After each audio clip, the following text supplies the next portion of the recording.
चलो welcome dear student. तो हमने इसके पहले चैप्टर स्टार्ट किया था जर्नल, और अभी तक हमने इस चैप्टर में किया क्या है। तो सबसे पहले मैंने आपको बताया था कि वाउचर क्या होता है। तो वाउचर एक डॉक्यूमेंट्री एविडेंस होता है, ठीक है। मतलब बिजनेसमैन बहुत सारे ट्रांजेक्शन करता है, अपने बुक्स में रिकॉर्ड करता है, लेकिन अगर कभी किसी ने बिजनेसमैन को बोला कि प्रूफ बताओ कि क्या तुमने ये ट्रांजेक्शन किया है कि नहीं किया है, तो बिजनेसमैन उसके लिए क्या शो करता है, वाउचर। और मैंने बताया था दो टाइप का वाउचर होता है, internal voucher and external voucher. Internal voucher का मतलब जो ऑर्गेनाइजेशन के अंदर ही बनता है, मतलब अंदर के खर्चों के लिए, ठीक है। और एक्सटर्नल वाउचर मतलब जो बाहर के ट्रांजैक्शंस में प्रिपेयर होता है, एक्सटर्नल वाउचर, ठीक है। तो हमने फिर वाउचर का टाइप भी देखा था कि वाउचर का फॉर्मेट क्या होता है, ठीक है। जनरल वाउचर का देखा था और कैश वाउचर का। फिर हमने उसके बाद देखा था कि टैक्स इनवॉइस कैसे बनता है। तो मैंने बताया था इनवॉइस का मतलब होता है बिल, कि जब भी कोई कस्टमर या बायर कोई भी चीज खरीदता है सेलर से, तो सेलर वो टाइम पे इनवॉइस बनाता है, टैक्स इनवॉइस, और वो इनवॉइस बना के किसको दे देता है, बायर को। और जो भी अमाउंट होता है इनवॉइस के ऊपर, यह बायर का ड्यूटी है कि वो अमाउंट पे करना सेलर को, ठीक है। तो यहां तक हमने देखा था, टैक्स इनवॉइस का फॉर्मेट भी हमने देखा था। आज हम देखेंगे क्रेडिट मेमो, ठीक है। अब सबसे पहले क्रेडिट मेमो क्या होता है और ये कब बनता है वो देखेंगे, और उसके बाद हम इसका फॉर्मेट देखेंगे, क्रेडिट मेमो के अंदर क्या क्या आता है, इसका फॉर्मेट में क्या क्या है, ठीक है। तो सबसे पहले क्रेडिट मेमो बनता कब है।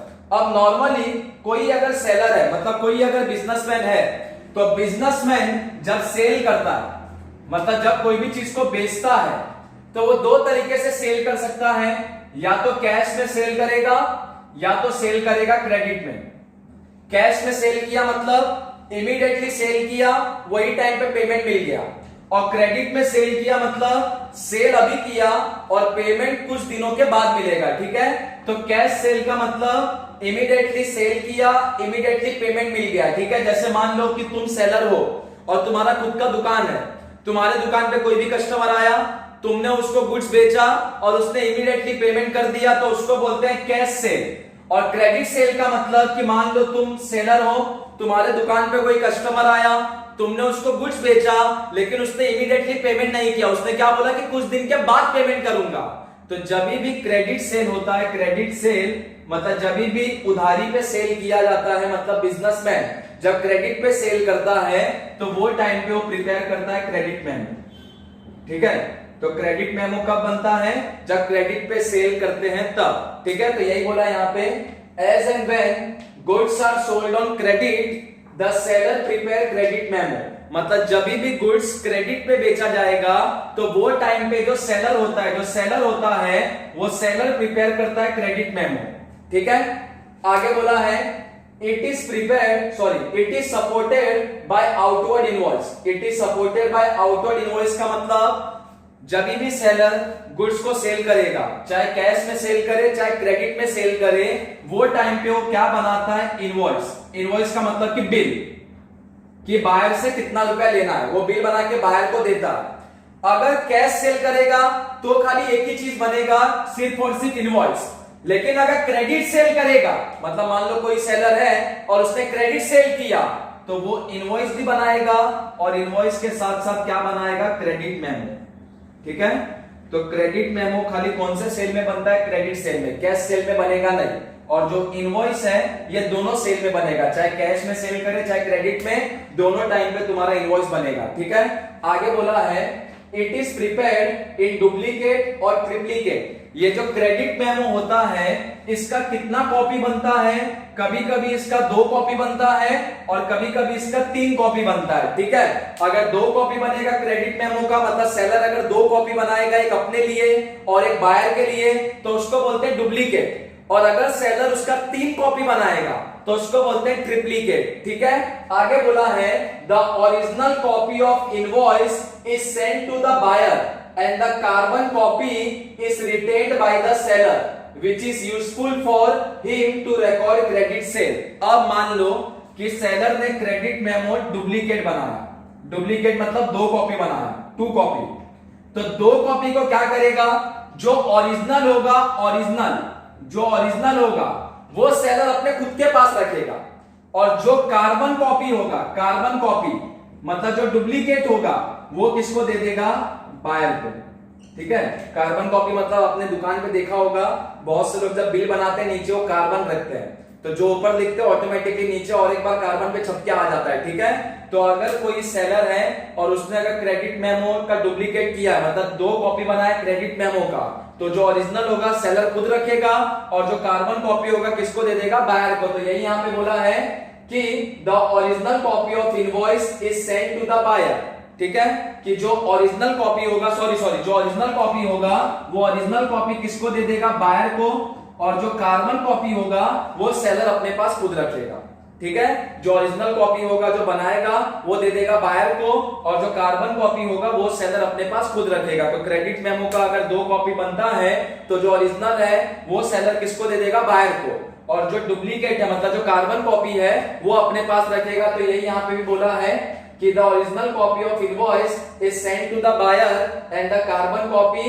is retained by the seller। retained का मतलब कि अपने पास रखना, ठीक है, which is useful for him to record credit sale। और वो अपने पास क्यों रखता है सेलर कार्बन कॉपी, ताकि फ्यूचर में जब वो क्रेडिट सेल को रिकॉर्ड करे तो क्रेडिट मेमो को देख के क्रेडिट सेल को रिकॉर्ड कर सकता है, ठीक है। यहां तक समझा। क्रेडिट मेमो कब बनेगा, जब भी सेलर क्रेडिट सेल करेगा तो क्रेडिट मेमो बनेगा, ठीक है।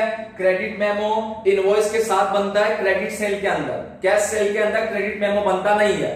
फिर क्रेडिट मेमो का या तो 2 कॉपी बनता है या तो 3 कॉपी। 2 कॉपी बनेगा तो डुप्लीकेट बोलेंगे, 3 कॉपी बनेगा तो ट्रिप्लीकेट बोलेंगे। अगर मान लो सेलर ने 2 कॉपी बनाया तो ओरिजिनल कॉपी किसको दे देगा, बायर को, और कार्बन कॉपी अपने पास रखेगा फ्यूचर में ट्रांजैक्शन को रिकॉर्ड करने के लिए। आगे बोला है the buyers signature is obtained on carbon copy. और मान लो कि सेलर ने क्रेडिट मेमो का 2 कॉपी बनाया, ओरिजिनल और कार्बन कॉपी। ओरिजिनल कॉपी तो बायर को दे दिया, कार्बन कॉपी अपने पास खुद रखेगा, लेकिन कार्बन कॉपी पे वो बायर का क्या लेता है, सिग्नेचर। बायर को बोलता है कि साइन कर, बाद में ये नहीं बोलना कि मैंने गलत बनाया था, ठीक है।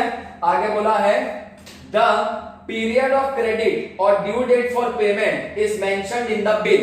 ये जो क्रेडिट मेमो होता है इसके ऊपर लिखा होता है कि कितने टाइम के बाद बायर पेमेंट देगा सेलर को। अरे क्रेडिट सेल का मतलब ही यही होता है कि सेलर ने अभी गुड्स बेचा लेकिन पेमेंट बाद में मिलेगा। कितना बाद में मिलेगा, 2 महीने बाद, 3 महीने बाद, 4 महीने बाद, वो टाइम लिखा होता है क्रेडिट मेमो के ऊपर। या तो डेट लिखा होगा या तो टाइम लिखा होगा कि 2 महीने के बाद मिलेगा, 3 महीने के बाद मिलेगा, ठीक है। तो यही बोला है द पीरियड ऑफ क्रेडिट और due date for payment is mentioned in the bill. Credit memo पे लिखा होगा कि जो पेमेंट है वो कौन से डेट पे मिलेगा या कितने टाइम के बाद मिलेगा।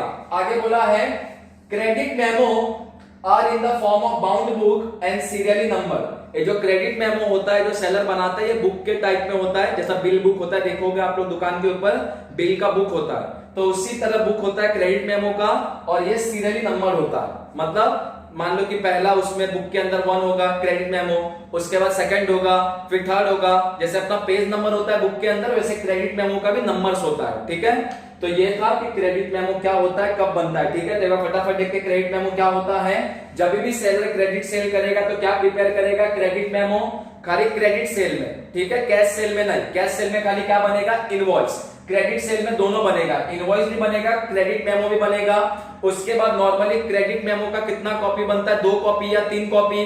अगर मान लो क्रेडिट मेमो का 2 कॉपी बना तो ओरिजिनल कॉपी सेलर किसको दे देगा, बायर को, और कार्बन कॉपी खुद रखेगा, और कार्बन कॉपी पे किसका सिग्नेचर ले लेगा, बायर का, कि बाद में बायर ये ना बोले कि ये गलत है, ठीक है। उसके बाद लास्ट में बताया कि क्रेडिट मेमो के ऊपर टाइम मेंशन होता है, ड्यू डेट मेंशन होता है कि जो बायर है वो कौन से तारीख को पेमेंट करेगा सेलर को जो भी उसने खरीदा है, ठीक है। और जो क्रेडिट मेमो होता है बुक के टाइप में होता है सीरियली नंबर, 1 by 1, 1 2 3 4 ऐसा नंबर वाइज होता है, सीरियल नंबर, ठीक है। तो ये था आपका कि क्रेडिट मेमो क्या होता है। अब हम देखेंगे इसका फॉर्मेट कि क्रेडिट मेमो कैसे बनता है और उसके अंदर क्या क्या आता है, ठीक है।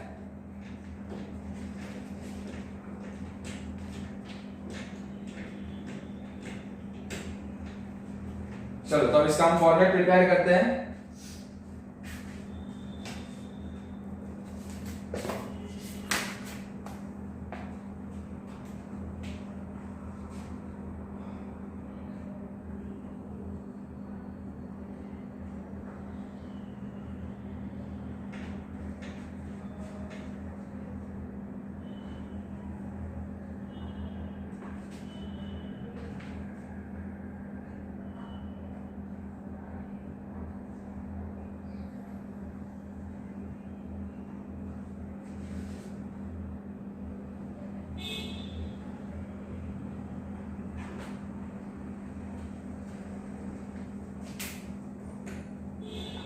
ठीक है, तो इसका हमको क्या बनाना है, इसको हम क्या बोलते हैं, स्पेसिमम।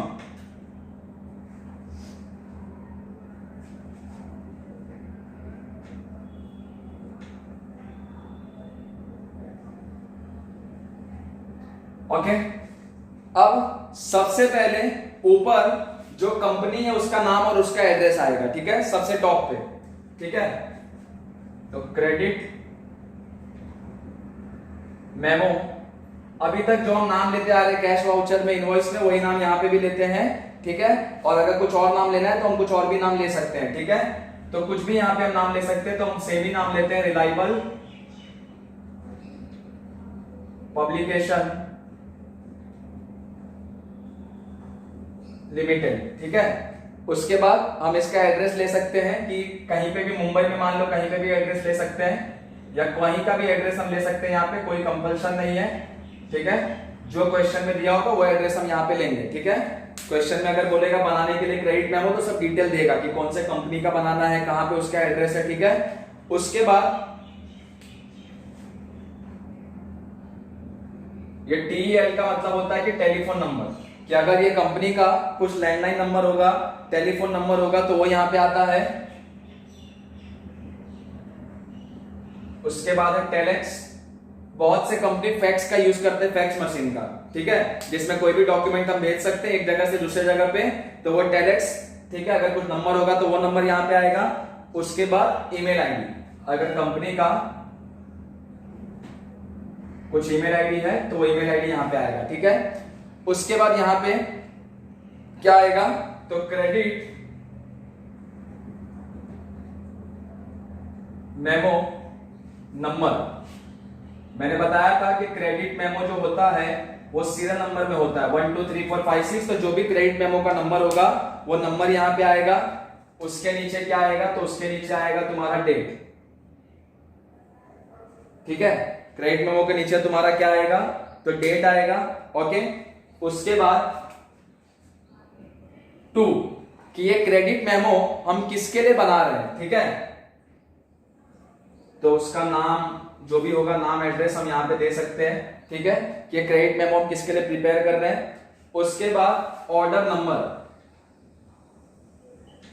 ऑर्डर नंबर क्या होता है कि मान लो कि अगर एक ही पार्टी है, उसके लिए हमको 3-4 क्रेडिट नोट बनाना है अलग अलग डेट पे, तो उसका ऑर्डर नंबर यहां पे लिख देंगे कि ये कौन से ऑर्डर का क्रेडिट नोट है, उसका पहले ऑर्डर का है कि दूसरे ऑर्डर का है कि तीसरे ऑर्डर का है, तो वो हम लिख सकते हैं ऑर्डर नंबर में।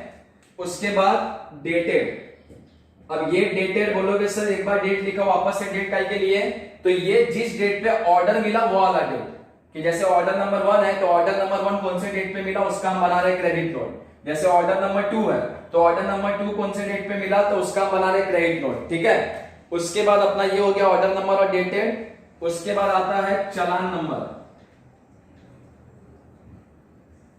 ठीक है, चालान नंबर। उसके बाद आता है डेट, ठीक है। अब बोलोगे सर ये चालान नंबर और ये डेट, ये नया क्या आ गया, चालान नंबर और डेट। ऑलरेडी यहाँ पे क्रेडिट मेमो का नंबर था, तो ये चालान नंबर कहां से आ गया, तो देखो जिस दिन ऑर्डर प्लेस होता है, ठीक है, जो भी ऑर्डर होगा, पहला दूसरा तीसरा चौथा जो भी ऑर्डर होगा, तो हो सकता है जिस टाइम पे ऑर्डर लिया हो किसने, सेलर ने, तो वो टाइम पे कुछ प्रूफ दिया हो कि हाँ भाई ऑर्डर मिल गया, तो जिस डेट पे ऑर्डर मिला उसका डेट यहाँ पे, और अगर चालान वही टाइम पे चालान फाड़ के दे दिया था कि हाँ ठीक है कि हमने तुम्हारा ऑर्डर ले लिया, तो यहाँ पे आएगा चालान नंबर और डेट आएगा कि चालान अगर उसी दिन पे दिया तो वही डेट आएगा, अगर 1-2 दिन के बाद चालान दिया तो वो डेट यहाँ पे आएगा, ठीक है। उसके बाद है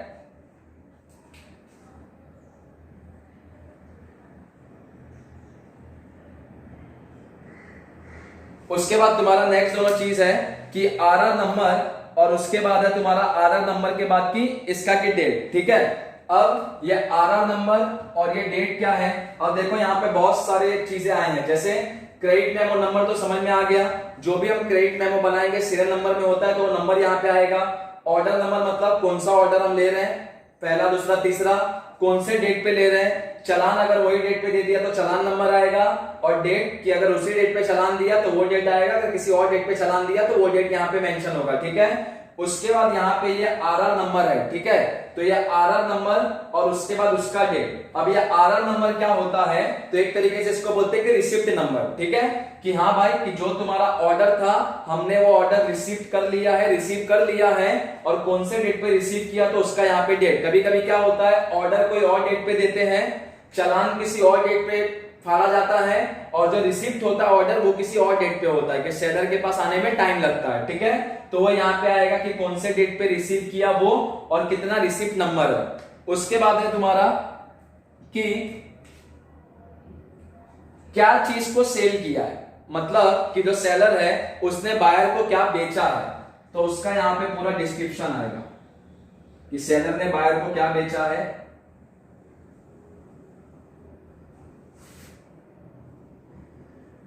तो सबसे पहले यहां पे आएगा क्वांटिटी, कि जो भी बेचा कितने क्वांटिटी में बेचा, ठीक है। उसके बाद आएगा पर्टिकुलर्स, कि क्या चीज को बेचा है, ठीक है, मतलब कौन सा गुड्स बेचा है सेलर ने बायर को, वो यहां पे आएगा। उसके बाद आएगा रेट, कि क्या रेट से बेचा है, ठीक है, क्या अमाउंट से बेचा है। उसके बाद आएगा ग्रॉस अमाउंट। ग्रॉस अमाउंट कैसे निकलेगा, कितना क्वांटिटी बेचा और रेट कितना है। जैसे मान लो सेलर ने 10 बुक बेचा, अब एक बुक का दाम है 10 रुपया, ठीक है। तो 10 बुक का दाम कितना होगा, 10 बुक का दाम कितना होगा, 10 books multiply by 10 equal to 100। तो ये जो 100 है ये 10 है क्वांटिटी, ये क्वांटिटी में आएगा। ये 10 रुपया रेट है तो रेट में आएगा, और ये जो 100 है ये तुम्हारा आएगा कौन से, तो ग्रॉस अमाउंट में आएगा, ठीक है। और उसके बाद आता है लास्ट में कि नेट अमाउंट, नेट अमाउंट। अब बोलोगे सर ग्रॉस अमाउंट और नेट अमाउंट में फर्क क्या है दोनों चीज में। अब देखो ग्रॉस अमाउंट मतलब कि बायर को सेलर को कितना देना था, 100 रुपया, लेकिन कभी कभी सेलर क्या करता है, बायर को डिस्काउंट देता है। मान लो 10 रुपए का डिस्काउंट दे दिया, तो अब बायर को कितना रुपया पे करना है, सेलर को 90 रुपया। तो यहाँ पे ग्रॉस में आएगा 100, नेट में आएगा 90, कि उसको 10 रुपए का डिस्काउंट मिल गया, ठीक है। और इसका यहाँ पे टोटल लास्ट में आता है अमाउंट का, तो यहाँ 100 आ जाएगा, यहाँ समझ लो 90 आ जाएगा। अगर 3-4 प्रोडक्ट होगा तो सबका यहाँ पे अमाउंट आएगा, ठीक है। तो लास्ट में यहाँ पे आता है कि टोटल, ठीक है, टोटल आता है।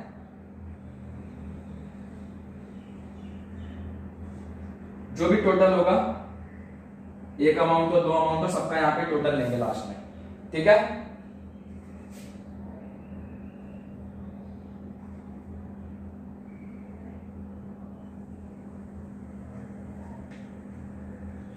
ओके, यहां पे आएगा टोटल। उसके बाद ना यहां पे एक और चीज लिखते हैं कि कौन से डेट पे पेमेंट मिलने वाला है। मैंने तुमको बताया था क्रेडिट मेमो में ड्यू डेट लिखा होता है कि कौन से डेट पे पेमेंट दे देगा बायर सेलर को, क्योंकि बायर ने उधारी पे खरीदा आज नहीं तो कल पेमेंट देना ही है, तो वो डेट यहां पे मेंशन किया होगा। तो वो लिखते हैं पेमेंट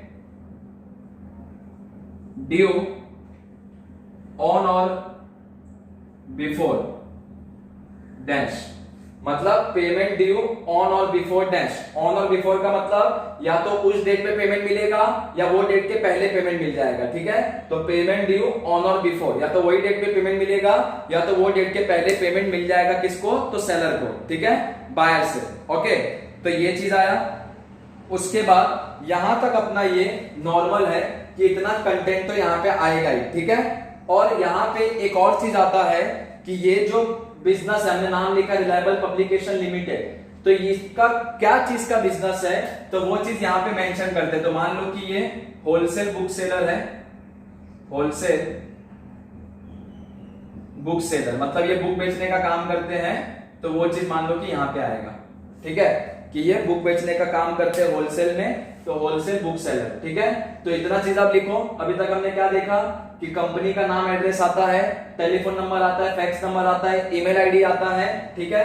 उसके बाद क्या बिजनेस है वो आता है, क्रेडिट मेमो का नंबर आता है, डेट आता है कि क्या नंबर है, कौन से डेट पे हम बना रहे हैं, 2 में किसके लिए क्रेडिट मेमो बना रहे हैं, कस्टमर का नाम आएगा, फिर ऑर्डर नंबर कि कस्टमर के कौन से ऑर्डर के लिए, मान लो कस्टमर ने 3 ऑर्डर दिया तो यहाँ पे ऑर्डर नंबर लिखेंगे, कौन से डेट पे ऑर्डर दिया था वो लिखेंगे, चालान नंबर में कौन से डेट पे ऑर्डर के लिए हमने उसको चालान दिया था वो आएगा चालान नंबर और डेट, और कौन से डेट पे उसके ऑर्डर को रिसीव किया सेलर ने वो आएगा यहाँ पे रिसीप्ट नंबर और रिसीवर डेट। ठीक है, उसके बाद क्वांटिटी, कितना क्वांटिटी ऑर्डर किया था बायर ने, क्या चीज का ऑर्डर किया था, क्या रेट पे किया था, जब क्वांटिटी रेट को मल्टीप्लाई करेंगे तो क्या आएगा ग्रॉस अमाउंट, इसमें से लेस कर देंगे डिस्काउंट तो क्या बच जाएगा नेट अमाउंट, इसका टोटल ले लेंगे और यहाँ पे लिखेंगे पेमेंट ड्यू ऑन और बिफोर, मतलब कि कौन से डेट तक पेमेंट करना है।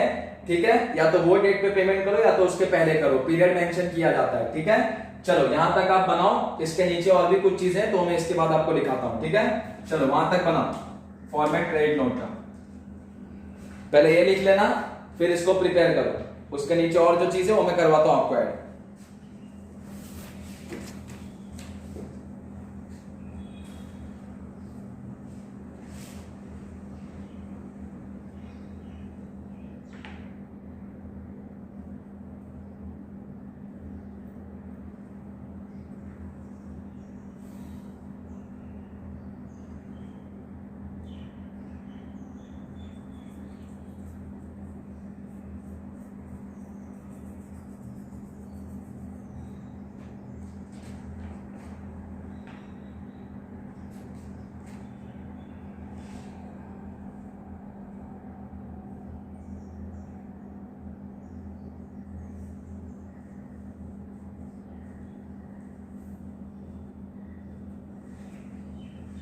ठीक है, इसके बाद ना नॉर्मली यहां पे क्या आता है तो कंडीशंस आता है, कभी कभी सेलर कंडीशन मेंशन करते, जैसे देखो कोई सेलर बिल पे लिख देता है goods once sold will not B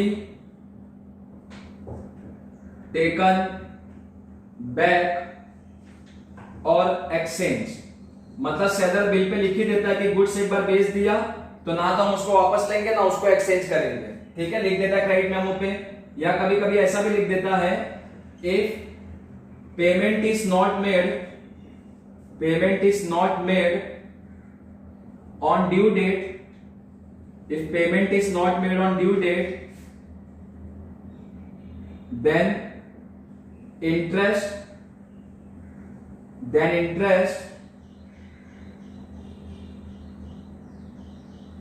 at the rate 18% per annum will be charged।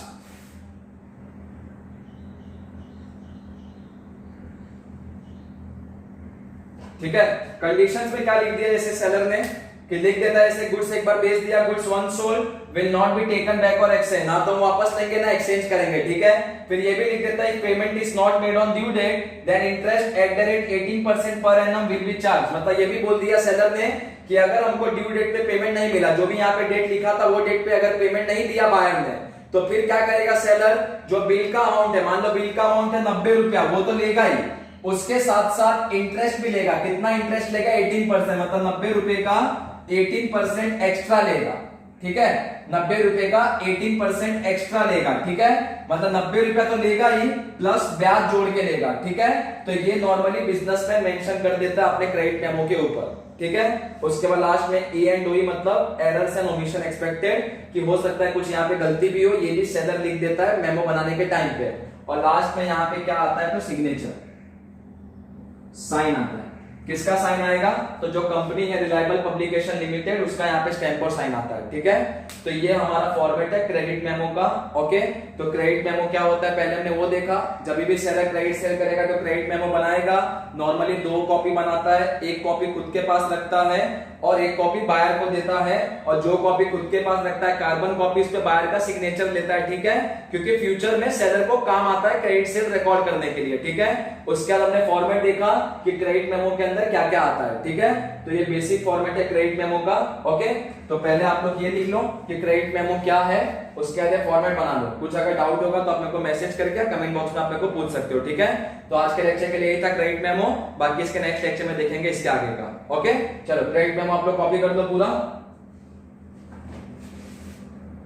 जो थोड़े बहुत फॉर्मेट्स होते हैं इतना चीज तो आता ही है, अब वो डिपेंड करता है सेलर पे, कोई कोई सेलर अपने हिसाब से कुछ कुछ चेंजेस भी कर देता है क्रेडिट मेमो में, ठीक है, कुछ चीजें ऐड भी कर देगा इसमें और चीजें ऐड कर देगा और कुछ चीजें इसमें से लेस भी कर देगा, ठीक है। तो डिपेंड करता है सेलर को किस टाइप का क्रेडिट मेमो बनाना है, लेकिन नॉर्मल क्रेडिट मेमो ऐसा ही दिखता है, ठीक है।